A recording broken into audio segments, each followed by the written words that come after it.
The smoke wasn't just gray anymore. It was black, rolling thick and poisonous from the second-floor windows of 412 Maple Street, carrying with it the acrid scent of burning plastic, melting synthetic carpet, and something else Alina couldn't identify, but made her stomach lurch. She stood frozen on the sidewalk across the street, her phone trembling in her hand, watching orange flames lick hungrily at the white vinyl siding of what had been, just 20 minutes ago, a perfectly ordinary Tuesday afternoon in suburban Millbrook. Preparing and narrating this type of story took us long efforts and hard work. So if you are enjoying the story, please consider subscribing to our channel. Mama, Mama, where are you? The voice was high-pitched, desperate, cutting through the roar of the fire like a knife through paper. 6-year-old Emma Chen was pressed against the upstairs bedroom window, her small hands beating frantically against the glass. Behind her, barely visible through the smoke, Alina could make out the silhouette of 3-year-old Marcus, Emma's little brother, clinging to his sister's pajama shirt. The children's mother, Mrs. Chen, worked double shifts at the hospital and wouldn't be home for hours. The babysitter, 17-year-old Jessica from down the block, was nowhere to be seen. Alina's fingers moved across her phone screen with practiced speed, muscle memory taking over where rational thought had failed. Her sister Miranda had always been the practical one, the problem solver, the person you called in a crisis.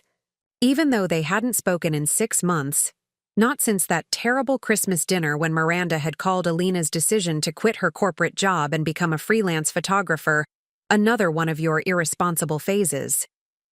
Family was family, blood was blood, and children were burning. The text went through immediately. House is on fire, kids trapped. 412 Maple St, call 911 now. My phone died, emergency. Alina had lied about her phone dying, but the 911 call she'd made 3 minutes ago felt like it had happened in another lifetime. The dispatcher had assured her that fire trucks were en route, but she could still hear Emma's screams, and the flames were climbing higher, eating through the roof like hungry animals. Her phone buzzed. Miranda's response appeared on the screen. In cold, clinical letters, "Not my problem. Handle your own drama for once." Alina stared at the words until they blurred. Around her, neighbors were beginning to emerge from their houses. Mrs. Rodriguez from next door clutching her elderly poodle, the teenage Thompson twins filming everything on their phones, old Mr. Petrov shuffling out in his slippers with concern, etched deep into the lines of his weathered face. But none of them were moving toward the burning house. None of them were doing anything. "The ladder," Mr. Petrov said suddenly, his Russian accent thick with urgency. "In my garage. Extension. Ladder. 30 feet, maybe more." He was already moving, surprisingly quick for his 78 years, keys jangling in his arthritic hands. Alina looked up at the window again. Emma had stopped screaming, but that somehow made everything worse. The little girl was slumped against the glass now, Marcus curled in her lap. Smoke was seeping around the window frame, getting thicker by the second. "There's no time," Alina whispered, but her legs were already moving, carrying her across the street toward the Chen house. The heat hit her like a physical wall 20 feet from the front door, a dry, scorching wind that made her eyes water and her throat constrict. The front door was solid wood, painted cheerful yellow just last spring when Mrs. Chen had gotten a promotion and finally saved enough to make the house feel like home. The door was locked, but the living room window next to it wasn't. Alina had helped Mrs. Chen install those windows 2 summers ago, back when she'd been volunteering with Habitat for Humanity, trying to find meaning in something beyond quarterly reports and PowerPoint presentations. The latch had always been finicky. You had to jiggle it just right, lift up while you turned. The window gave way with a soft click, and Alina hauled herself through, landing hard on the Chen family's hardwood floors. The house she'd visited dozens of times, for Emma's birthday parties, for neighborhood barbecues, for quiet cups of coffee with Mrs. Chen during those long months after her husband died, was unrecognizable. Smoke hung in gray sheets, making everything look like a fever dream. The staircase to the second floor was still intact, but she could hear the hungry crackling of flames somewhere above, growing louder with each passing second. "Emma! Marcus!" Alina called, taking the stairs 2 at a time, her photographer's eye, automatically cataloging details that might matter later. The family photos on the walls warping in their frames. The smell of Mrs. Chen's lavender air freshener mixing grotesquely with smoke, the way the wooden handrail was already warm to the touch. The upstairs hallway was a tunnel of heat and confusion. 3 doors. Bathroom, Emma's room, Mrs. Chen's. Master bedroom where Marcus had been napping. Emma's door was closed, and when Alina pressed her palm against it, the wood was hot but not yet burning. She turned the handle. "Emma, honey, it's Miss Alina. I'm here to get you out." Emma looked up from where she was crouched beside her bed, Marcus wrapped in her thin arms. The little boy's eyes were closed, his breathing shallow but steady. Emma's face was streaked with soot and tears, but she was alert, focused with the peculiar clarity that sometimes comes to children in crisis. "I couldn't wake him up," Emma said simply. "The smoke made him sleepy." Alina's mind raced through half-remembered first aid courses and safety videos. Carbon monoxide poisoning. They needed fresh air, needed to get low, needed to move now before the hallway became impassable. She scooped Marcus into her arms, 30 pounds of dead weight, his little body frighteningly limp, and grabbed Emma's hand. "We're going to crawl, okay? Just like playing pretend. Stay low, stay with me, and don't let go." The journey back down the hallway felt like swimming through molten honey. The smoke was thicker now, so dense that Alina couldn't see her own hand extended in front of her face. She navigated by feel, by memory, by the rough texture of the carpet beneath her knees, and the solid presence of Emma's small fingers wrapped around hers. The little girl didn't cry, didn't complain, just followed with the absolute trust that children give to adults, even when adults don't deserve it. The staircase was the longest 30 seconds of Alina's life. Each step down brought them closer to safety, but also closer to the heart of the fire, which had apparently spread to the first floor in the few minutes she'd been upstairs. She could hear glass breaking somewhere, windows exploding from the heat, or maybe the fire department finally arriving with their axes and their hoses and their professional competence. They tumbled out through the living room window in a tangle of arms and legs and gasping relief. Mr. Petrov was there, his extension ladder forgotten on the lawn, reaching for Marcus with hands that shook but held steady. Mrs. Rodriguez had her phone out, speaking rapid Spanish to what sounded like a 911 dispatcher. The Thompson twins had stopped filming and were running toward them with bottles of water. "Ambulance is coming," Mrs. Rodriguez called. 2 minutes? Maybe 3.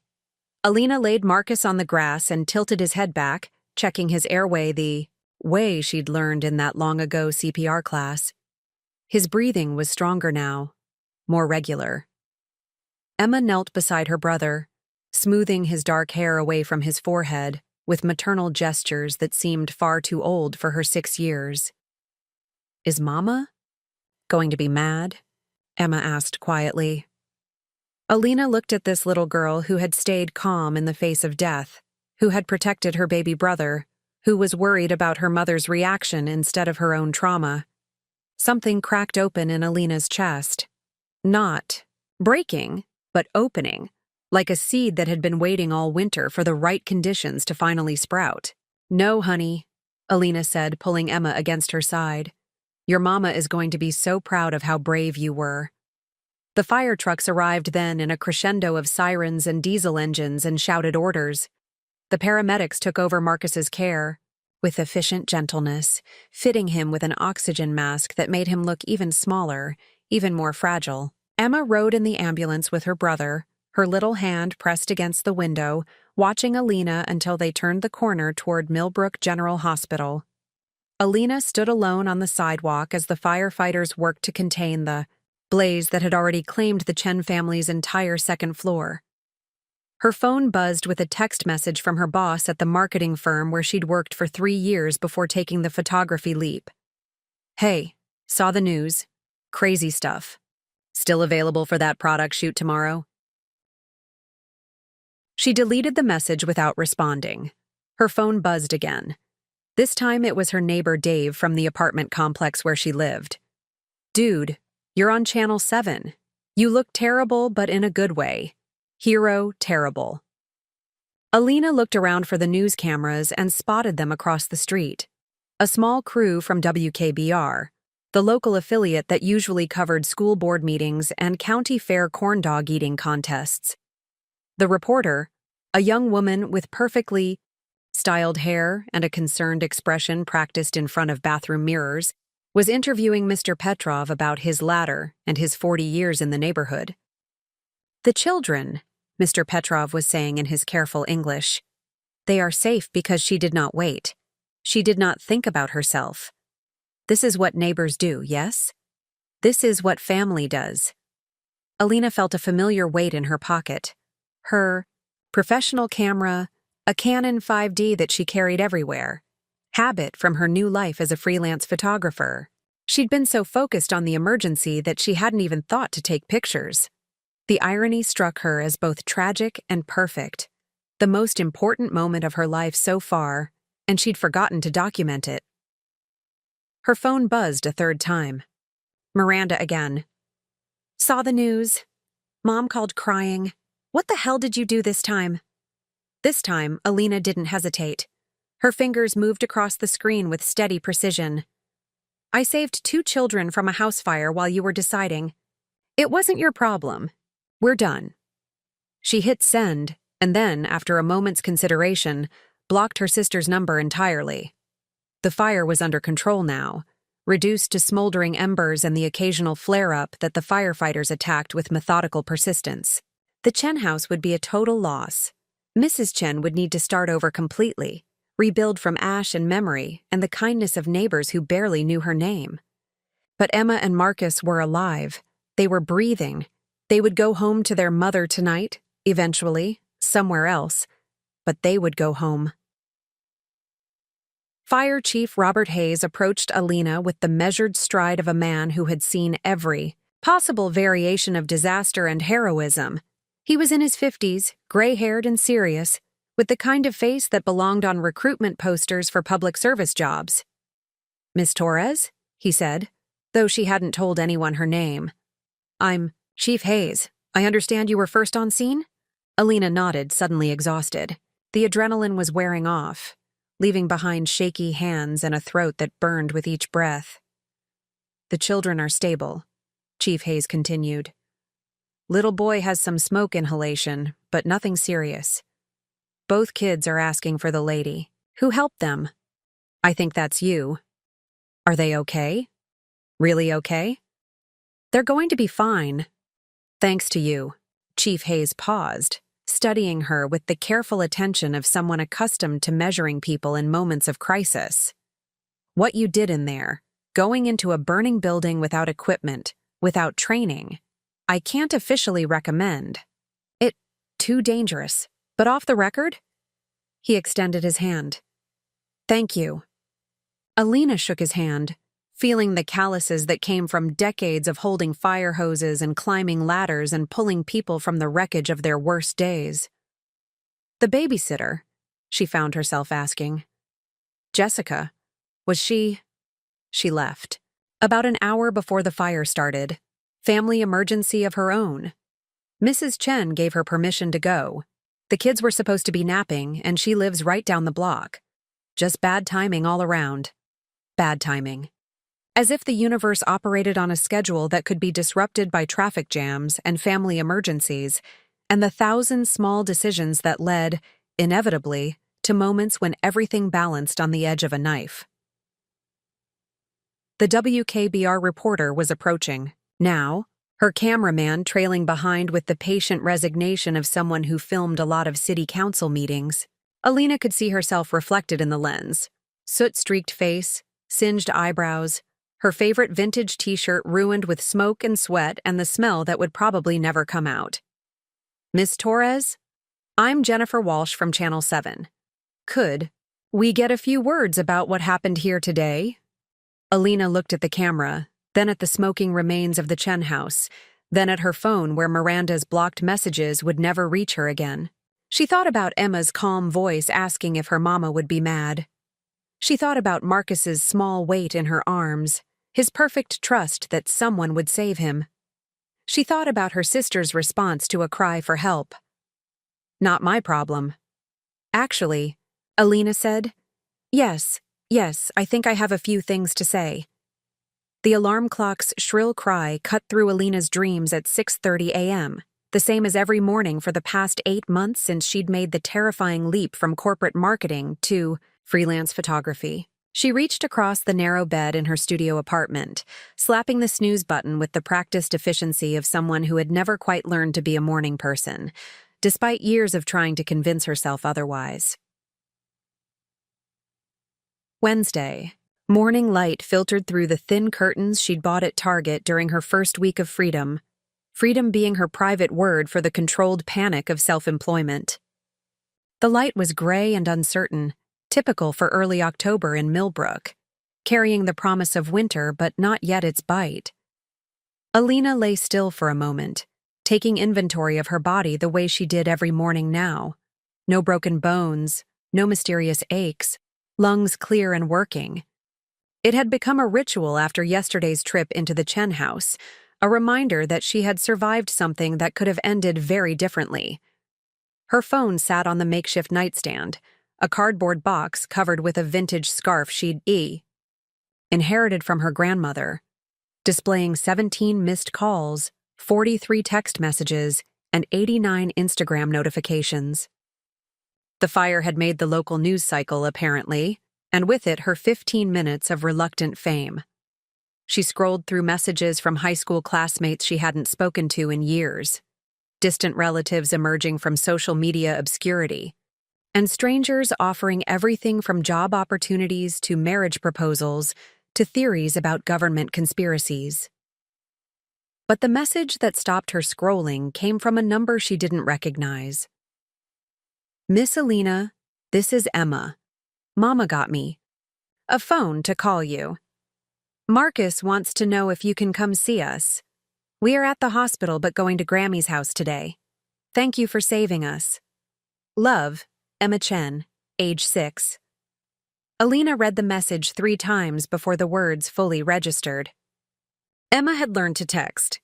6 years old, surviving a house fire, and someone had taught her to text so she could reach out to the stranger who had carried her brother through smoke and flame. The casual miracle of childhood resilience, typed out in careful letters on dough, a phone screen. Her reflection in the bathroom mirror told the story of yesterday's drama in stark detail. Her dark hair, usually carefully maintained in loose waves that photographed well for her professional headshots, looked like she'd been electrocuted. Her brown eyes were bloodshot, surrounded by the kind of dark circles that spoke of adrenaline, crashes, and restless sleep. A small burn on her left forearm marked where she'd brushed against something hot in the Chen house. Nothing serious, but it would scar, a permanent reminder of the day she stopped being a bystander to her own life. The shower water ran gray at first, carrying away layers of smoke and soot and the acrid smell that had seemed to settle into her very pores. Alina stood under the weak spray. The water pressure in her apartment complex was a constant disappointment, and tried to process the fundamental shift she felt in her bones. Yesterday morning she had been Alina Torres, struggling freelance photographer, perpetual disappointment to her family, owner of more student loan debt than furniture.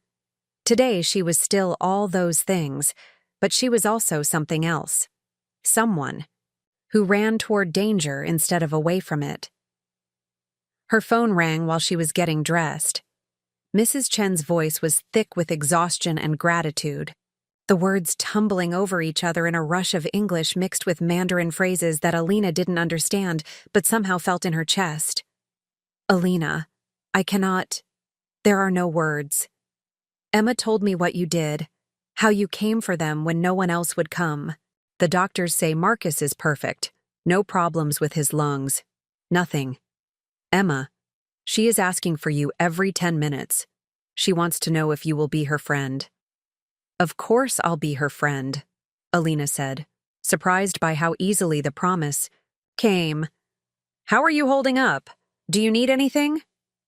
Everything is gone, Mrs. Chen said simply. 40 years in America, 15 years in that house, and it is all gone. But my babies are alive, so what is everything else? Just things. Just stuff we can get again. There was a pause, filled with the distant sounds of hospital life. Beeping. Monitors, shuffling feet, the low murmur of medical conversations. Alina, Mrs. Chen continued, there is something else. The news people, they want to talk to you more. And there is a woman from the city, from some office downtown. She called the hospital asking about you. I think maybe you are going to be famous for a little while. Fame was the last thing Alina had ever wanted. She'd chosen photography specifically because it allowed her to be behind the camera, invisible, capturing other people's moments without having to live in the spotlight. Herself. The corporate job she'd left had been suffocating, but it had been safely anonymous, buried in the machinery of a company large enough that individual employees barely registered as human beings. After promising to visit Emma and Marcus as soon as visiting hours allowed, Alina made coffee with the ancient drip machine that had come with the apartment and sat down at her kitchen table, a folding card table she'd bought at a yard sale and convinced herself was charmingly bohemian, to review her schedule. Wednesday. Was supposed to be a product shoot for a local bakery, the kind of work that paid the bills but didn't exactly set her artistic soul on fire. 27 shots of artisanal donuts, each one requiring perfect lighting and careful styling to make processed sugar look like edible art.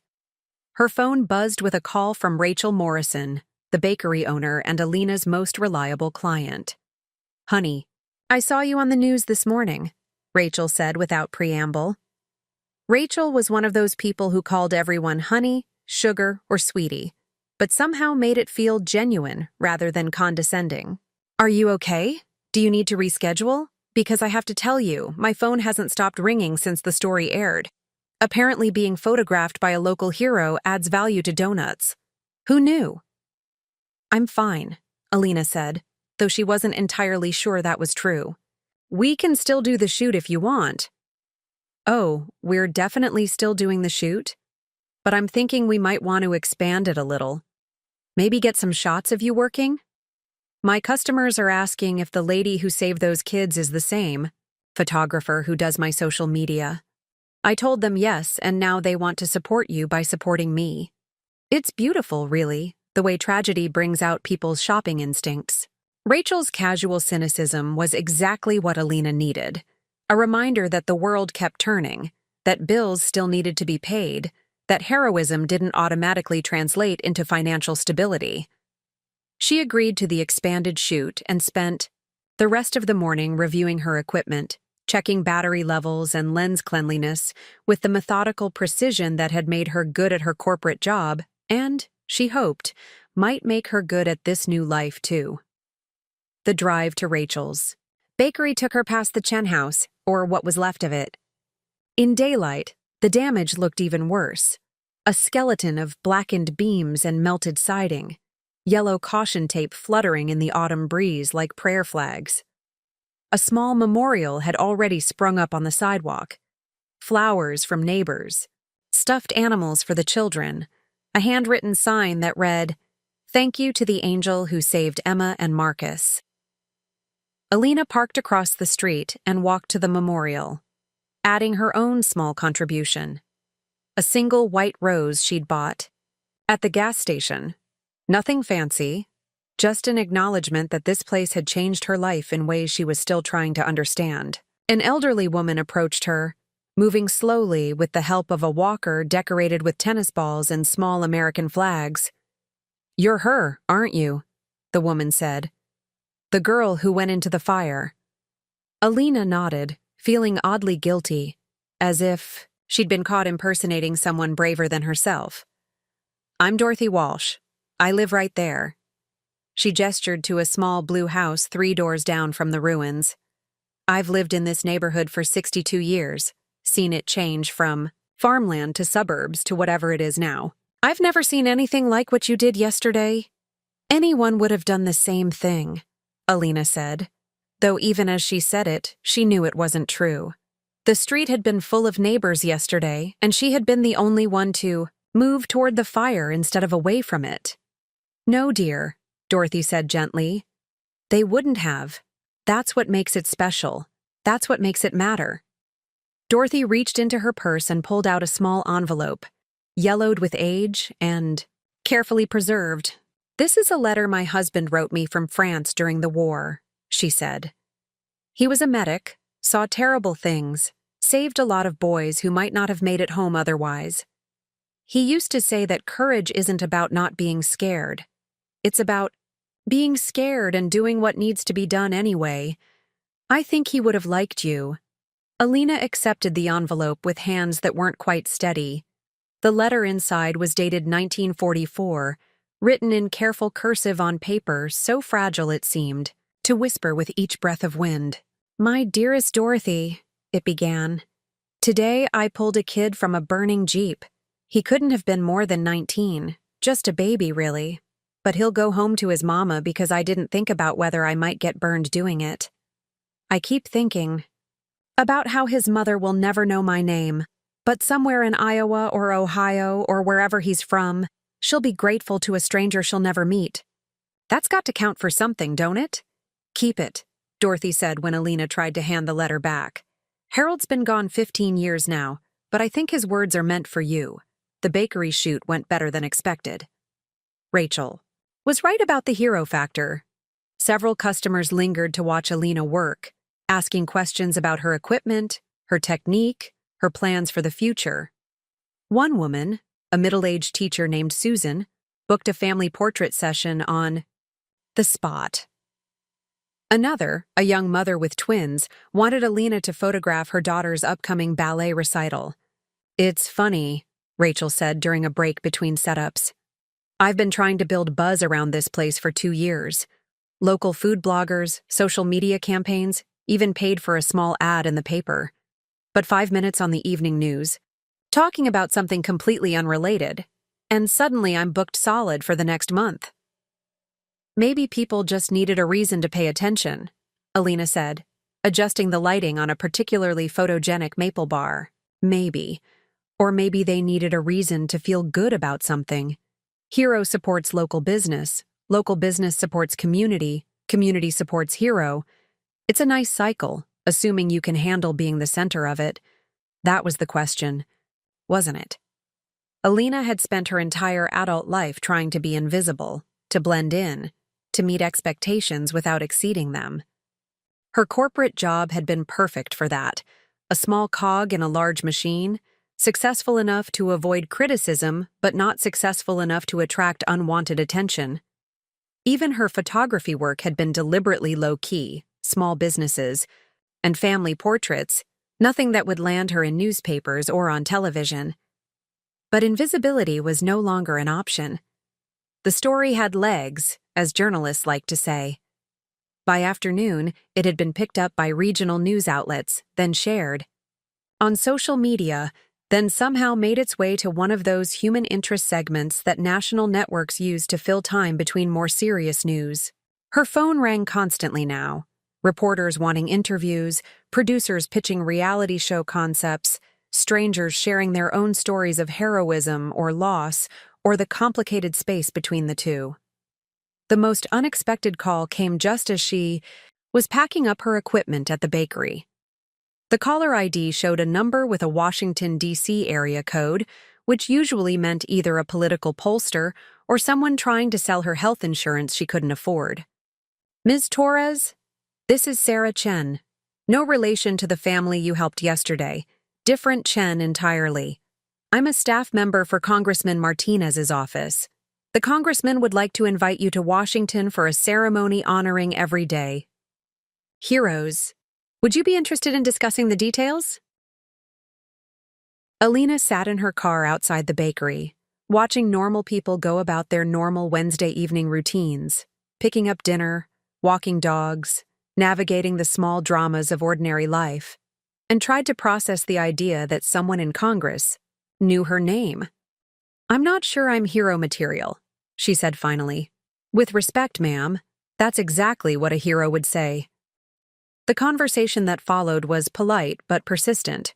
Sarah Chen explained that the congressman's office had been contacted by several constituents about Alina's story, that there was value in celebrating positive news during difficult times, that sometimes the country needed to be reminded that ordinary people were capable of extraordinary things.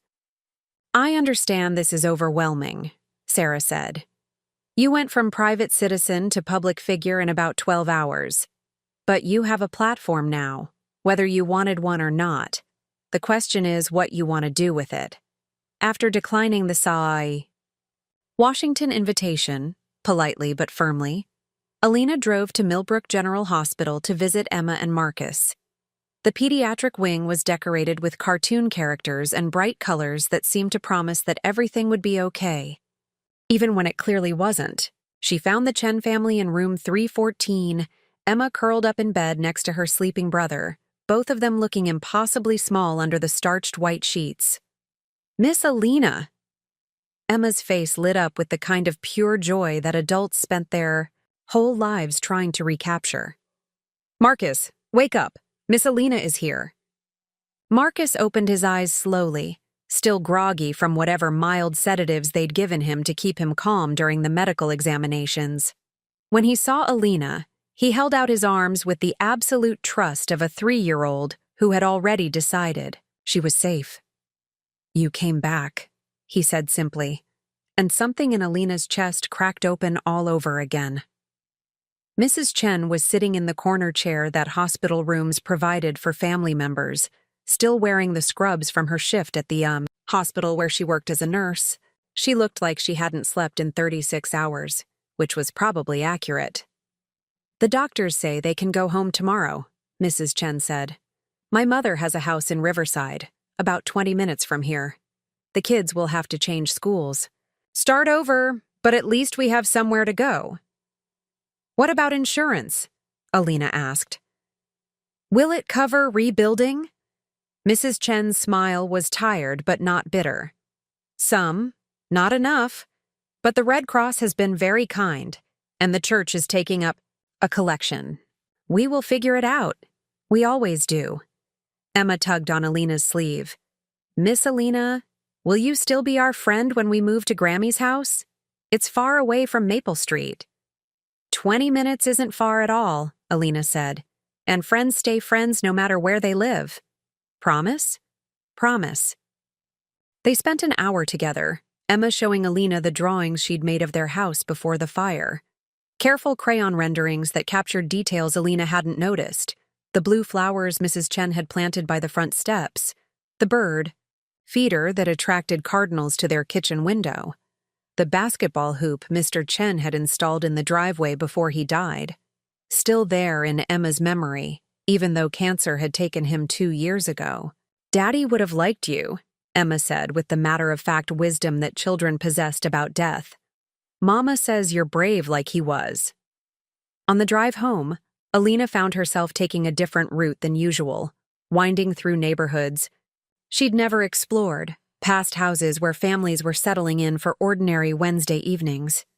She thought about Dorothy Walsh's letter, about Harold who had pulled a stranger from a burning Jeep in France 79 years ago, about the invisible network of kindness that connected people across time and space and circumstance. Her apartment felt different when she walked in, smaller somehow, as if the day's events had expanded her sense of what was possible, and the 4 walls that had once felt like enough space for a careful life now seemed cramped and limiting. She made dinner, scrambled eggs and toast, the kind of meal that single people ate when they were too tired to pretend they were adults, and sat at her card table reviewing the photos from the bakery shoot. The images were good, better than good actually. Something had shifted in her eye, in her approach to composition and light. The donuts looked like art, but more than that, they looked like objects deserving of attention, worthy of celebration. She had captured Rachel's pride in her work, The way the afternoon light fell through the bakery windows, the small rituals that turned flour and sugar into something that brought people joy. Her phone rang again. This time the caller ID showed her mother's number, which was both expected and dreaded. "Mija," her mother said, using the Spanish diminutive that could convey love or disappointment with equal effectiveness. "I saw the news. Your sister called me crying, saying you blocked her number, saying she didn't understand what happened." Miranda: "Knew exactly what happened, Mom. I asked for help and she decided it wasn't her problem. She says you lied about your phone dying. She says you were being dramatic." Alina closed her eyes, feeling the familiar weight of family dynamics that had shaped her entire life. Miranda, the successful one, the reliable one, the daughter who had married appropriately and produced grandchildren on schedule. While Alina remained the family question mark, the one who made choices that required explanation and defense. "2 children almost died in a fire, Mom. I went into a burning building to get them out while Miranda decided it wasn't worth her time to make a phone call. If that's being dramatic, then I guess I'm dramatic." The silence stretched long enough that Alina wondered if the call had dropped. Finally, her mother spoke again, her voice softer, more uncertain. "I'm proud of you, Mija. I don't understand you most of the time, but I'm proud of you." It was the first time Alina could remember her mother saying those words without qualification or caveat, without a but that undermined the praise. She sat in her kitchen, surrounded by the evidence of her small, careful life, and felt something shift in the foundation of who she thought she was. "Thanks, Mom. That means a lot. Your sister, she's not a bad person. She's just scared. She's always been scared of anything that might disrupt her perfect life. But you've always been willing to jump off the cliff first and figure out how to fly on the way down." After the call ended, Alina sat in the growing darkness of her apartment, thinking about fear and courage, and the strange alchemy that transformed ordinary people into the kind of people who ran toward fires instead of away from them. Outside her window, Millbrook was settling into another quiet evening, neighbors tucked safely into their homes, children finishing homework and settling into bed, the routine rhythms of a community where most days nothing remarkable happened. But remarkable things did happen, even in places like Millbrook, even to people like her. And maybe that was the point, not that heroes were special, but that anyone could become special when the moment demanded it. The morning of Thursday, October 12th, brought with it the kind of crisp autumn air that made Millbrook look like a postcard advertising small-town American life. Alina woke to find that overnight, her story had somehow migrated from local human interest piece to viral social media phenomenon. Her phone displayed 247 missed calls, 1,892 text messages, and social media notifications that had broken whatever counting mechanism Instagram used, simply showing 999 plus in a red bubble that seemed to pulse with accusatory urgency. But it wasn't just the quantity of attention that made her stomach clench with something between excitement and dread. It was the nature of it. Somewhere in the digital ether, someone had uncovered Miranda's response to the emergency text and screenshot it for public consumption. The image was grainy, clearly photographed off another phone screen, but the words were legible. "Not my problem. Handle your own drama for once." The post had been shared 47,000 times. Alina sat on the edge of her unmade bed, scrolling through comments that ranged from supportive to vengeful to bizarre. Strangers were praising her courage while simultaneously calling for Miranda's public shaming. Others had somehow tracked down Miranda's employer, a prestigious law firm in the city, and were flooding their social media pages with demands that she be fired. A few industrious internet sleuths had even found Miranda's home address and were posting it with suggestions about appropriate consequences for heartless people. The viral nature of the story had transformed it from a simple tale of heroism into something darker and more complex. A digital morality play where anonymous strangers felt empowered to dispense justice from behind their keyboards.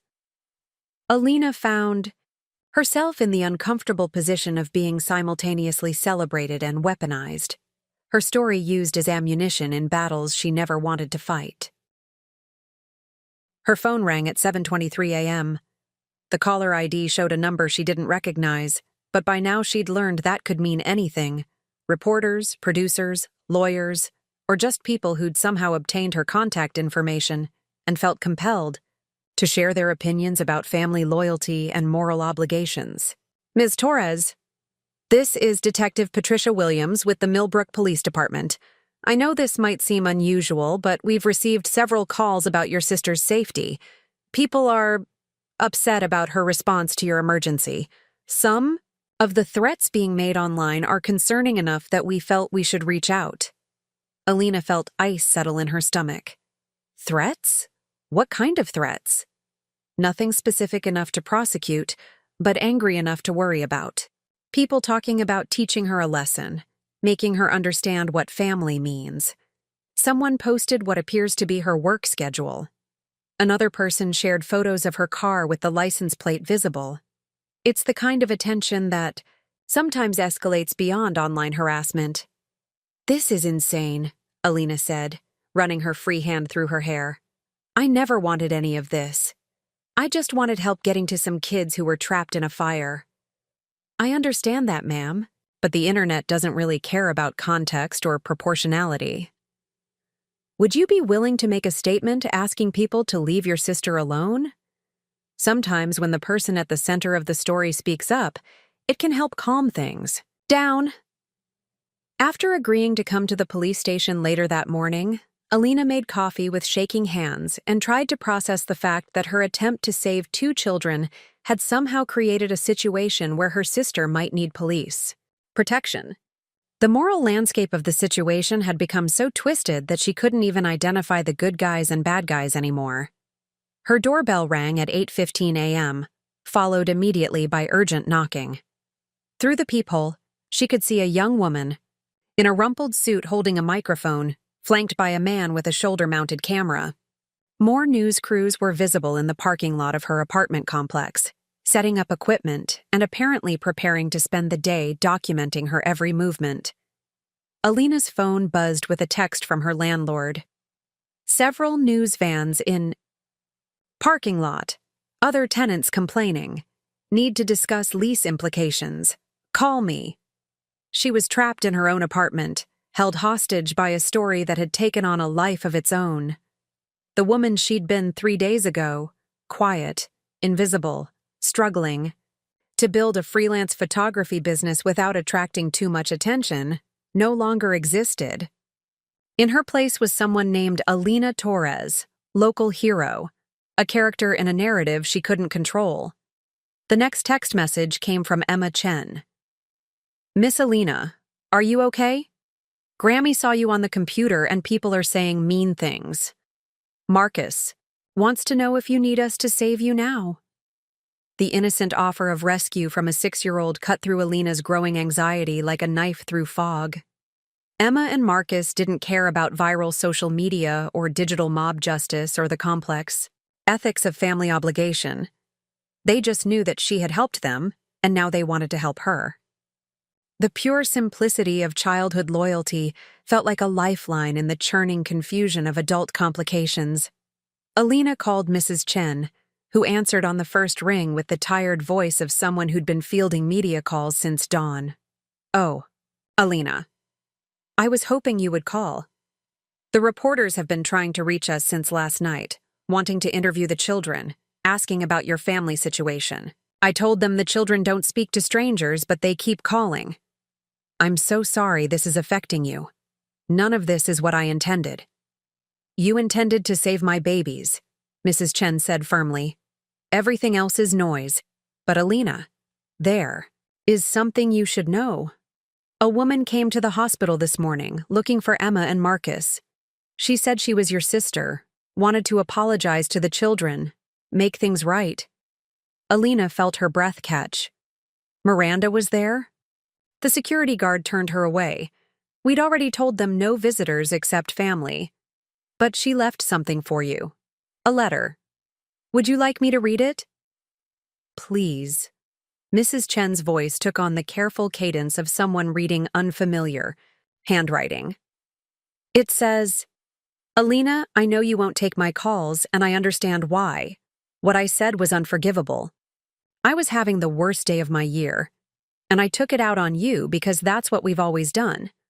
Taken our problems out on each other instead of dealing with them like adults. I didn't know about the fire when I sent that text. I didn't know there were real children in real danger. I thought you were being dramatic about something small, the way you sometimes do. The way I sometimes do too. I was wrong, and I'm sorry. And I will spend the rest of my life trying to make up for the fact that I wasn't there when you needed me. The internet thinks I'm a monster, and maybe I am. But I'm a monster who loves you and is proud of what you did and wishes I could take back every petty thing I've ever said or thought about your life choices. Please don't let my failure ruin your moment of being the hero you've always been, even when I was too stupid to see it. Love, Miranda." Alina sat in silence for a long moment, processing the letter that somehow managed to be both an apology and an accusation, both humble and self-justifying, both heartbreaking and infuriating. It was, she realized, exactly the kind of letter Miranda would write, complicated and contradictory and absolutely sincere in its own messy way. "There's more," Mrs. Chen said gently. At the bottom, she wrote, "P.S. I've hired security for myself, because some people online are very angry. I don't want you to worry about that. I just want you to be safe and happy and proud of what you did." The security detail made the whole situation feel even more surreal. Miranda, who had built her entire adult life around avoiding drama and maintaining perfect control over her environment, was now hiding behind bodyguards because of a text message she'd sent in a moment of casual cruelty. Alina's next call came from an unlisted number that turned out to be Chief Hayes from the fire department. "Miss Torres, I hope you don't mind me calling directly. I got your number from the police report. I wanted to give you a heads up about something that's developing. More bad news? Actually, good news, but complicated good news. The state fire marshal's office has been reviewing the Chen House fire, and they want to present you with a civilian commendation. It's a big honor. Comes with a ceremony and a medal, and usually some media coverage. But given what's happening with your family situation going viral, they wanted to make sure you were comfortable with more public attention." Alina laughed, though it came out more bitter than amused. "I think that ship has sailed, Chief. I couldn't be less public at this point if I tried. There's something else." The fire marshal's investigation found some interesting details about how the fire started. It wasn't electrical like we initially thought. Someone had been smoking in the backyard earlier that day, probably the teenager from down the block, and didn't properly extinguish their cigarette. The ember smoldered in some dry leaves for hours before catching the back fence on fire and spreading to the house. Jessica? The babysitter? We don't have proof, and she's not admitting to anything. But the timeline matches. She left to deal with her family emergency around the same time she would have needed to leave if she'd started a fire by accident and panicked. This revelation added another layer of complexity to an already convoluted situation. Jessica Martinez was 17 years old, an honor student at Millbrook High who'd been babysitting in the neighborhood since she was 14. If she had accidentally started the fire that nearly killed Emma and Marcus, she was probably drowning in guilt and terror, afraid to admit the truth because the consequences seemed too enormous to bear. Alina's phone buzzed with another text. This one from a number she recognized as belonging to Rachel from the bakery. "Honey, I hate to add to your stress, but I've got 3 reporters in my shop asking about you. They're buying a lot of coffee and tipping well, but they're also scaring my regular customers. Can we move your next shoot to somewhere more private?" The ripple effects of her 15 minutes of fame were spreading in directions she'd never anticipated. Local businesses were being disrupted. Families were being harassed. Teenagers were hiding from potential criminal charges.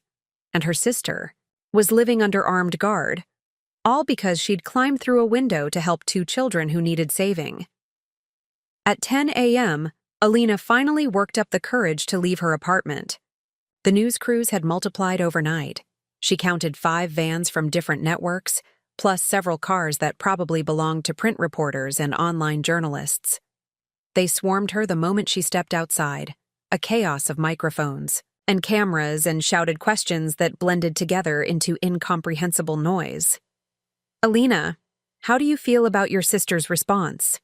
Are you planning to reconcile with your family? What would you say to people calling for Miranda Torres to lose her job? Do you think your sister represents everything wrong with modern family values? Would you run into a burning building again? Alina pushed through the crowd toward her car, mumbling, "No comment," while camera flashes popped around her like tiny lightning strikes. The walk across the parking lot felt like crossing a battlefield, every step scrutinized and recorded for later analysis by strangers who had decided they understood her life better than she did.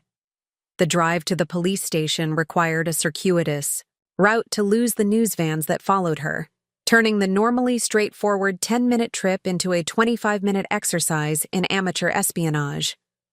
She finally arrived at the modest brick building that housed Millbrook's small police force, where Detective Williams was waiting with a prepared statement and a suggestion that Alina might want to consider hiring her own security. "It's not that. We think anyone will actually hurt you," Detective Williams explained. "But this level of attention brings out all kinds of people, and some of them have boundary issues. Better to be overly cautious than sorry later." The statement they crafted was carefully neutral, thanking people for their support while asking them to respect her family's privacy and avoid taking justice into their own hands. It felt inadequate, a band-aid on a situation that required surgery, but it was all she could think to do. After leaving the police station, Alina drove to Emma and Marcus's temporary home at their grandmother's house in Riverside. The neighborhood was older, more established, with mature trees and houses that had been built when families stayed in the same place for generations, rather than moving every few years in pursuit of better schools or shorter commutes. Mrs. Chen's mother, who insisted Alina call her Grandmother Lee, was a small woman in her 70s who radiated the kind of quiet strength that comes from surviving multiple wars, raising children in poverty, and slowly building a life from nothing more than determination and hope. Her English was limited, but her warmth was universal, expressed through constant offers of tea and food, and the sort of maternal attention that didn't require translation. Emma and Marcus were in the backyard, drawing with chalk on the concrete patio while Mrs. Chen worked in her mother's garden, trying to restore some sense of normalcy to their disrupted lives. The children looked smaller in this unfamiliar setting, but they were adapting with the resilience that seemed to be their superpower. "Miss Alina!" Emma ran to her with arms outstretched, still trusting, still joyful despite everything that had happened. "Look what I drew! It's you and me and Marcus and the fire truck and the nice policeman and Grammy's cat."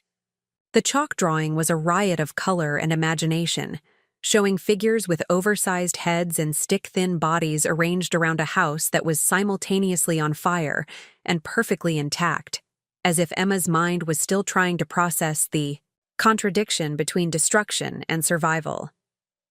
Marcus toddled over more cautiously, still shy but willing to accept a hug from the woman who had carried him out of smoke and danger. He smelled like baby shampoo and the kind of cookies that grandmothers kept in endless supply, normal and safe and alive. "We saw you on TV," Emma said matter-of-factly. "There were lots of people with cameras, like at the movies. Are you famous now?" "I don't know about famous," Alina said, settling onto the patio beside them. "I think I'm just someone who helped you guys, and people like to talk about that. Mama says some people are mad at your sister because she wasn't nice when you needed help." The directness of childhood observation cut straight to the heart of the situation without any of the complications that adults wrapped around simple truths. Miranda hadn't been nice when help was needed. Everything else was just details and justification, and the exhausting work of trying to make complex moral failures sound reasonable. "Sometimes people get mad when they see something that seems unfair," Alina said carefully. But being mad at someone doesn't fix anything. It just makes more problems. Are you still mad at your sister? The question hung in the afternoon air while Alina searched for an answer that would be honest without being inappropriately complex for a 6-year-old. Emma waited with the patient curiosity of childhood, apparently prepared to sit there all day, if necessary, to understand the adult emotions that seemed to create so much unnecessary drama. "I'm sad about what happened," Alina said finally. "But I'm not mad anymore. Mad is too heavy to carry around." Mrs. Chen emerged from the garden with dirt-stained hands and a basket of late-season tomatoes, looking more rested than she had at the hospital, but still carrying the invisible weight of someone whose life had been fundamentally altered by circumstances beyond her control. "Alina, there is something I wanted to discuss with you," she said, settling onto one of the patio chairs while Emma and Marcus returned to their chalk art. "The insurance adjuster called this morning. The settlement will be enough to rebuild, but not enough to rebuild in the same neighborhood. Property values have gone up since we bought the house, and what seemed affordable 15 years ago is out of reach now. I'm sorry.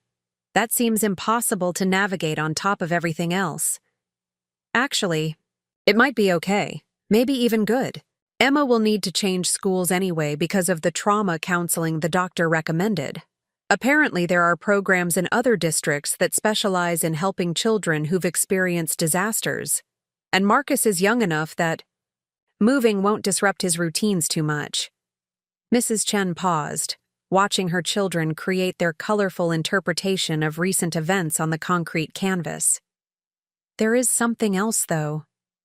The Red Cross coordinator mentioned that there might be opportunities for me to speak to other families who've experienced house fires, help them navigate the insurance process and the emotional recovery. Apparently, having someone who's been through it makes a difference in how people cope with the aftermath. That sounds like important work. It would mean traveling sometimes, speaking at conferences and training sessions, but it would also mean we could stay connected to this community, even if we live somewhere else. Emma has been asking if we'll still be friends with you if we move to a different city." The question Emma had really been asking, Alina realized, was whether the bonds formed in crisis were strong enough to survive normal life, whether the connection between them was based on shared trauma or genuine affection. It was the same question Alina was asking herself about her relationship with her own family, about Miranda's letter and the complicated dance of forgiveness and resentment they'd been performing for years. Her phone rang while she was playing.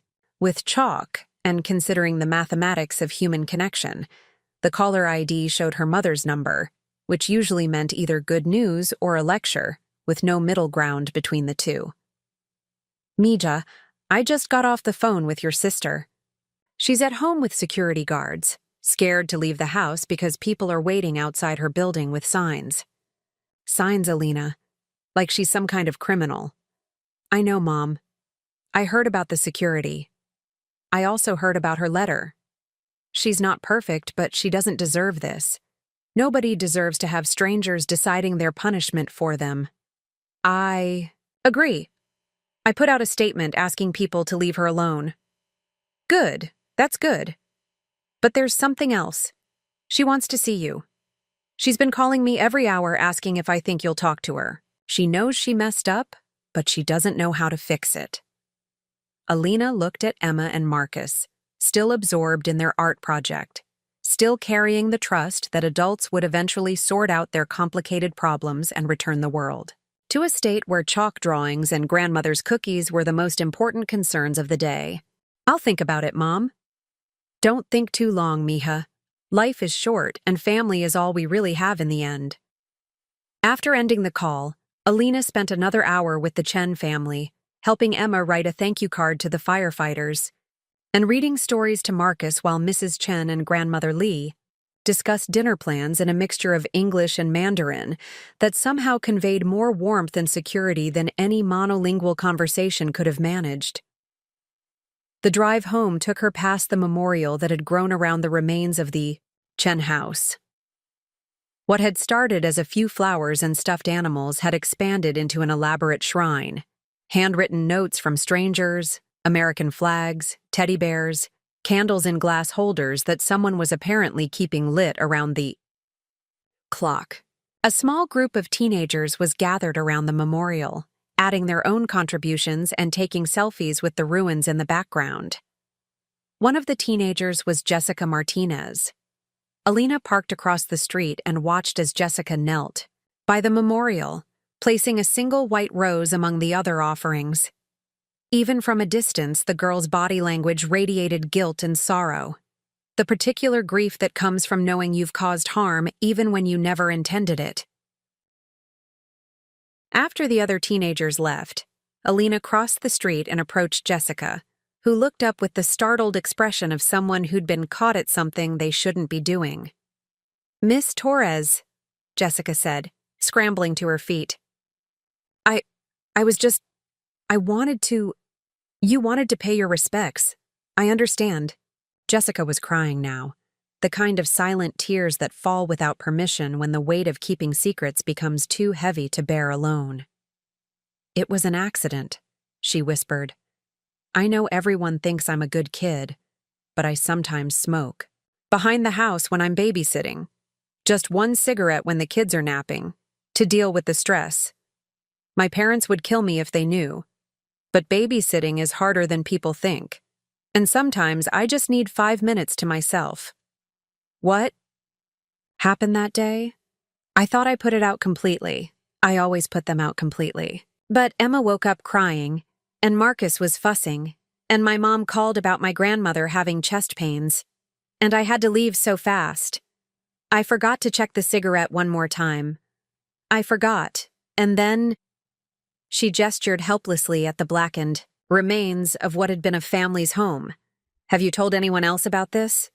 "I can't. If people find out I started the fire that almost killed Emma and Marcus, I don't know what they'll do. And my parents will never forgive me. And Mrs. Chen will hate me forever. And you'll hate me too." Alina looked at this 17-year-old girl, overwhelmed by consequences that had spiraled far beyond anything she could have imagined when she'd snuck that cigarette and felt the familiar weight of recognizing someone else's impossible situation. "Jessica, accidents happen. That's why they're called accidents. But Emma and Marcus are alive, and that's what matters most. Because of you. They're alive because you saved them. They could have died because of my mistake. They could have died for 100 different reasons, but they didn't. And carrying that guilt around isn't going to change what happened or help anyone move forward." They stood together in front of the memorial, surrounded by tokens of community support and gratitude, while Jessica cried, and Alina tried to find words that might help a teenager forgive herself for a mistake that had nearly become a tragedy. "What should I do?" Jessica finally asked. "Talk to your parents. Talk to Mrs. Chen. Tell the truth, not because you'll get in trouble, but because secrets are heavier than consequences, and because Mrs. Chen deserves to know what happened to her home." After Jessica left, promising to find the courage to confess her role in the fire, Alina sat alone beside the memorial as the sun began to set over Millbrook. The day had brought revelations and complications, apologies and threats. The messy reality of being thrust into the center of other people's moral judgments and emotional projections. Her phone buzzed with one final text of the day, this one, from a number she didn't recognize. "Ms. Torres, this is Sarah Chen from Congressman Martinez's office. I know you declined our invitation to Washington, but circumstances have changed. The congressman would like to discuss legislation around Good Samaritan protections and community emergency response. Your story has highlighted some important gaps in how we support people who take risks to help others. Would you reconsider?"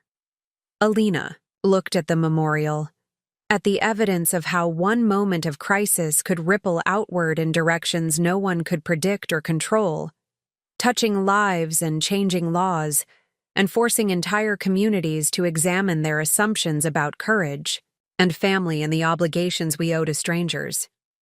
Maybe that was the real measure of heroism, not the initial act of running toward danger, but the willingness to keep running toward whatever came next, even when the path was unclear and the destination was unknown. Friday morning arrived with an urgency that felt different from the gradual build of media attention over the previous days. Alina woke to her phone buzzing insistently with calls from Detective Williams, who had news that would change everything they thought they understood about the fire on Maple Street. "Ms. Torres, we need you to come in as soon as possible." "Jessica, Martinez came forward last night with her parents and a lawyer. She's confessed to accidentally starting the fire, and there are some developments you should know about." The police station at 8 a.m. was a different place than it had been during Alina's previous visit. The quiet efficiency of small-town law. Enforcement had been replaced by the controlled chaos of a case that had attracted state-level attention. Fire marshals, insurance investigators, and what appeared to be child welfare officials moved through the hallways with the purposeful stride of people dealing with a situation that had grown beyond local jurisdiction. Detective Williams led Alina to a conference room where Jessica sat beside her parents, a public defender, and a woman who introduced herself as a victim's advocate. The teenager looked like she hadn't slept in days, her usually perfect hair hanging in limp strands around a face that seemed to have aged years in the past week. "Jessica has prepared a statement," Detective Williams said, "but she specifically asked if you could be here when she reads it. She says you're the reason she found the courage to come forward." Jessica's hands shook as she unfolded a piece of notebook paper covered in careful handwriting. Her voice was barely above a whisper, but every word carried the weight of secrets finally released. "My name is Jessica Martinez, and I am 17 years old. On Tuesday, October 10th, I accidentally started the fire that destroyed the Chen family home and nearly killed Emma and Marcus Chen. I was babysitting that day, like I had been doing for Mrs. Chen for almost 2 years. Around 2:30 in the afternoon, I went outside to smoke a cigarette while the children were napping. I know smoking is wrong, and I know I shouldn't have been doing it while I was responsible for Emma and Marcus, but I was stressed about my grandmother being in the hospital and my SAT scores coming back lower than I needed for college applications." She paused to wipe her eyes, but continued reading with determined honesty. "I thought I put the cigarette out completely in the flower pot by the back fence. I always put them out completely.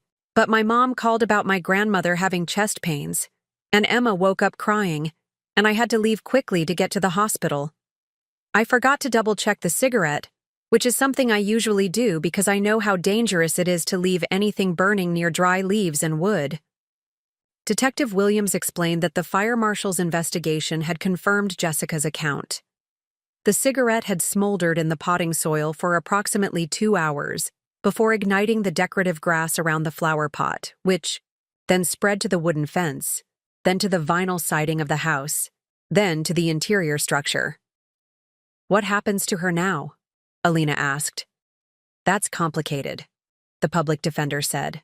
"Technically, Jessica could be charged with reckless endangerment, child endangerment, and arson in the 3rd degree. However, given her age, her clean record, the accidental nature of the incident, and the fact that she came forward voluntarily, the district attorney is considering a plea agreement that would involve community service, restitution, and counseling, rather than jail time." Jessica looked up at Alina with eyes that held a desperation Alina recognized from her own mirror during the worst moments of her corporate career, when mistakes felt like evidence of fundamental character flaws, rather than the inevitable result of being human in a complicated world. "Miss Torres, I know you probably hate me. I know what I did almost killed the kids you saved, but I want you to know that I think about it every second of every day. I dream about Emma and Marcus, and in my dreams I always remember to check the cigarette twice, and they're always safe." "I don't hate you, Jessica," Alina said, and realized as she said it that it was completely true. "You made a mistake, a serious mistake with serious consequences, but still just a mistake. What matters is that you're taking responsibility for it now." The victim's advocate, a soft-spoken woman named Dr. Patricia Reeves, explained that Jessica's confession would likely impact the insurance settlement for the Chen family, potentially increasing the payout since there was now clear liability. It would also affect the growing narrative around Alina's heroism, adding new layers of complexity to what had started as a simple story about courage and family loyalty. "There's something else you should know," Detective Williams said after. Jessica and her family had left with their lawyer to discuss plea options. "The confession is going to be made public this afternoon. The district attorney wants to get ahead of the media speculation, and Jessica's parents have agreed to a press conference where she'll take full responsibility for her actions." How is the internet going to react to a 17-year-old girl confessing to nearly killing 2 children? Probably not well, Detective Williams admitted.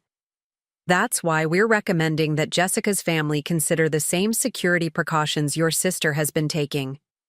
People get very emotional about crimes involving children, even accidental ones." Alina left the police station with the strange sensation that the ground beneath her feet had shifted once again. Jessica's confession recontextualized everything. The fire wasn't a random act of fate or electrical failure, but the result of teenage poor judgment and a moment of carelessness that had spiraled into near tragedy. The moral landscape of the story had become even more complex, involving not just questions about family loyalty and heroism, but also forgiveness, accountability, and the appropriate consequences for mistakes that could have been catastrophic. Her phone was buzzing constantly now with calls from news producers who had somehow learned about Jessica's confession before the official announcement. The story was evolving from "local hero saves children" to something more nuanced and difficult to categorize. Teen's mistake nearly kills 2, hero sister steps in while family fails. The kind of narrative that would fuel weeks of social media debate about personal responsibility, juvenile justice, and the complicated intersection of individual choices and community consequences. The first person Alina called was Mrs. Chen, who answered with the weary voice of someone who had been fielding difficult phone calls all morning. "Heard about Jessica?" Alina said without preamble. "Yes. The detective called an hour ago to explain the situation. I don't know how to feel about it. She is just a child herself, and I know she did not mean for this to happen. But my children almost died because of her carelessness." "What did you tell Emma and Marcus?" "Nothing yet. They are too young to understand the complicated parts of this. Emma knows that sometimes accidents happen and sometimes people make mistakes, but she does not need to know that Jessica's mistake almost cost them their lives. Maybe when they are older, when they can understand that people can be good and careless at the same time." Mrs. Chen paused, and Alina could hear the sounds of domestic life in the background. Emma chattering to her grandmother, Marcus laughing at something on television, the ordinary rhythms that had been disrupted by extraordinary circumstances, but were slowly reasserting themselves. "There is something else, Alina," the insurance company called. "With Jessica's confession, they are treating this as a liability case rather than a random disaster. The settlement will be much larger than we expected, enough to rebuild in the same neighborhood, maybe even a bigger house." "That's wonderful news." "Yes, but also complicated news. Jessica's family does not have homeowners insurance that would cover this kind of liability. They could lose their house, their savings, everything they have worked for since they came to this country. A 17-year-old's mistake could destroy an entire family's future." The ethical complexity of the situation settled on Alina like a weight. Jessica's confession had secured the Chen family's financial recovery, but at the cost of potentially ruining another family who had committed no crime except raising a teenager who had made a catastrophic error in judgment. "What do you want to do about that?" Alina asked. "I don't know. In my heart, I want Jessica to face consequences for her carelessness. But in my conscience, I know that destroying her family's life won't undo the damage to our house or make my children safer. And in my faith—" Mrs. Chen paused, searching for words in her second language that could express concepts that were complex even in her first. "In my faith, mercy is as important as justice, especially when dealing with children who are still learning how to be adults. After ending the call with Mrs. Chen, Alina drove to her favorite coffee shop, a small independent place called The Grind that served locally roasted beans and employed baristas who remembered your order and asked about your family. But when she pulled into the parking lot, she could see news vans already stationed outside, their satellite dishes extended like mechanical flowers reaching toward the sun. Through the window, she could see the familiar chaos of a media stakeout: reporters checking their phones, camera operators testing equipment, producers making last-minute calls to assignment editors who were tracking the story's evolution in real time. The coffee shop that had been her refuge for quiet mornings and casual meetings with clients had been transformed into another stage for public consumption of her private life. Alina sat in her car for 10 minutes, watching the media circus and trying to decide whether she had the emotional energy to navigate another gauntlet of questions and cameras. Her phone rang while she was debating, the caller ID showing Chief Hayes from the fire department. "Miss Torres, I wanted to give you a heads up before you hear it from someone else. The state fire marshal wants to interview you as part of their final report on the Chen House fire. It's routine for cases involving civilian rescues, but given the media attention, they want to make sure all the facts are properly documented." "What kinds of facts?" "Your timeline, your decision-making process, your observations about the condition of the house when you entered. Basically, they want to understand exactly what happened from the perspective of someone who was inside the structure during the incident." Chief Hayes paused, and Alina could hear the background noise of the fire station. Radios crackling, trucks being maintained, the casual conversations of people whose job was to run toward emergencies rather than away from them. "There's something else, though. The fire marshal mentioned that your actions probably prevented what could have been a double homicide charge against Jessica Martinez. If those children had died, even accidentally, she would have been looking at serious criminal liability as an adult. Instead, she's facing property damage charges as a juvenile. You quite literally saved her life as well as Emma and Marcus's." The mathematical morality of the situation was staggering. By saving 2 children, Alina had unknowingly saved their accidental would-be killer from a lifetime in prison. Jessica Martinez would go to college, would have a career, would get married and have children of her own, would live a normal life precisely because Alina had prevented her teenage mistake from becoming an unforgivable tragedy. Alina sat in her car outside The Grind, watching the news crews and processing the impossible mathematics of unintended consequences. Her phone buzzed with a text from Miranda. "Can we meet? Somewhere without cameras. I have things I need to say in person." The weight of everything: Jessica's confession, the media circus, her sister's letter, the Chen family's complicated journey toward recovery, had reached a point where avoiding difficult conversations felt more exhausting than having them. She texted back an address: Riverside Park, the small playground where she'd sometimes brought Emma and Marcus during happier times, before fire and fame had complicated their simple friendship. Miranda was already there when Alina arrived, sitting alone on a bench while 2 security guards maintained a discreet distance near the parking lot. Her sister looked smaller somehow, diminished by the weight of public scrutiny and private guilt. The Miranda who had built her identity around control and perfectionism had been replaced by someone more human, more fragile. "Thank you for coming," Miranda said as Alina sat beside her. "I wasn't sure you would." "I wasn't sure I would either." They sat in silence for a moment, watching a young mother push her toddler on the swings while an older child climbed the monkey bars with determined concentration. Normal life continuing its ordinary rhythms, oblivious to the drama that had consumed the Torres sisters for the past week. "I hired a publicist," Miranda said finally, "someone who specializes in crisis management.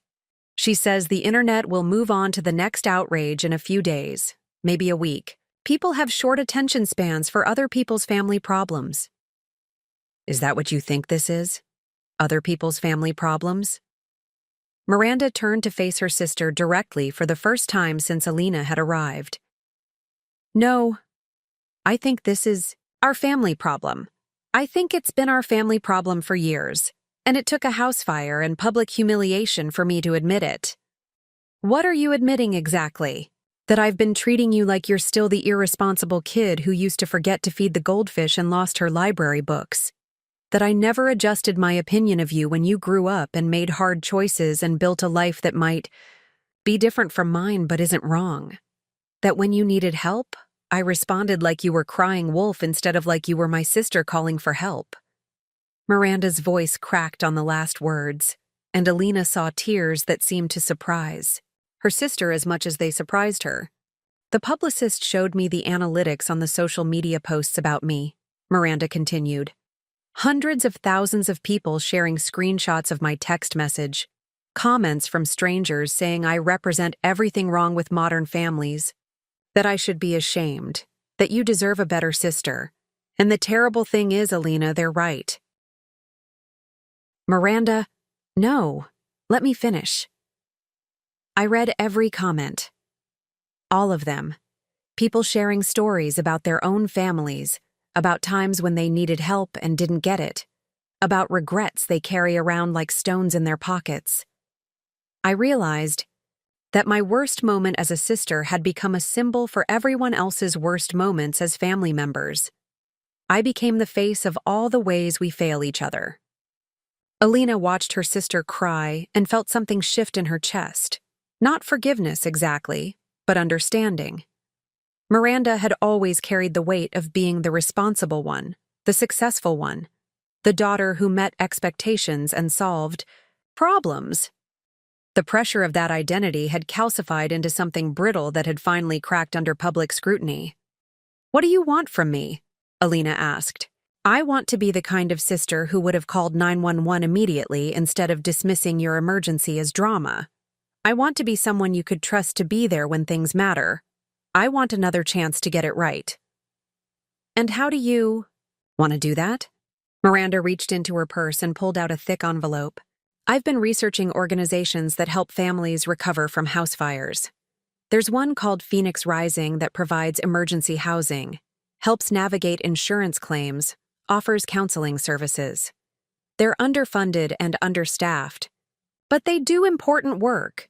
She handed Alina the envelope. Inside was a cashier's check for $50,000. I want to donate this in Emma and Marcus's names, and I want you to help me figure out how to do more than just write checks. I want to volunteer, to use my legal skills to help families fight insurance companies, to be useful instead of just guilty. Alina stared at the check, overwhelmed by the magnitude of the gesture and the sincerity behind it. This was Miranda, trying to transform her shame into action, her guilt into service. This is a lot of money, Miranda. It's what I would have spent on my kitchen renovation. Turns out marble countertops seem less important when you're facing the possibility of losing your family over a text message. They sat together watching the children play, two sisters trying to navigate the space between hurt and healing, between past failures and future possibilities. The security guards maintained their vigilant distance while news vans continued to cruise past, hopefully, but the park felt insulated from the external chaos. A small sanctuary where difficult conversations could unfold without cameras or commentary. There's something else, Miranda said. I want to meet Emma and Marcus. Not for the cameras, not to rehabilitate my public image, but because they're the children my selfishness almost cost. I want to look them in the eye and apologize, and I want to promise them that if they ever need help again, they can call me and I'll be there. Miranda, they're 6 and 3 years old. They don't understand adult apologies or guilt. They just know you're the sister who wasn't there when their house was burning. Then I want to be the sister who's there for whatever comes next. Alina looked at the check again, then at her sister's face, searching for the calculation or self-interest that had motivated so many of Miranda's previous gestures of generosity. But all she saw was exhaustion and genuine remorse, and something that looked like the sister she'd grown up with, before careers and expectations and the accumulated weight of adult disappointments had built walls between them. Okay, Alina said, finally. We can try, but Miranda, This isn't about fixing your reputation or making the internet forgive you. This is about us figuring out how to be family again. I know. And Alina? I'm proud of what you did. I should have said that first before everything else. I'm proud that you're brave enough to run toward fires, and I'm proud that you're brave enough to give me another chance. 6 months later, Alina was photographing a groundbreaking ceremony for Phoenix Rising's new Family Resource Center when her phone buzzed with a text from Emma. "Miss Alina, Marcus said his first sentence today." He said, "Where is Miss Alina and Aunt Miranda?" Mama cried happy tears. She looked across the construction site to where Miranda was deep in conversation with the Phoenix Rising director about expanding their legal aid services. Then at Mrs. Chen, who was holding a ceremonial shovel, while cameras captured the moment. Then at the small crowd of families who had gathered to celebrate this tangible symbol of recovery and hope. The fire on Maple Street had been extinguished long ago, but its echoes continued to ripple outward in ways no one could have predicted. Jessica Martinez had completed her community service and was now volunteering with the fire department's youth education program, teaching children about fire safety with the authority of someone who understood consequences. The Chen family had rebuilt their house with better smoke detectors and a fireproof safe for important documents. And Emma had started a small nonprofit collecting books for families who'd lost their libraries to disasters. And Alina had discovered that heroism wasn't a single moment of courage, but a daily choice to keep showing up, to keep running toward whatever needed to be saved, whether it was children in a burning house or relationships damaged by years of misunderstanding. Her camera clicked, capturing the moment when ground was broken for something new, built on the foundation of something that had been destroyed. In the viewfinder, she could see the future taking shape, imperfect but hopeful, complicated but genuine, proof that the best stories weren't about perfect people doing extraordinary things, but about ordinary people choosing to do better than they had before. Preparing and narrating this type of story took us long efforts and hard work. So if you are enjoying the story, please consider subscribing to our channel.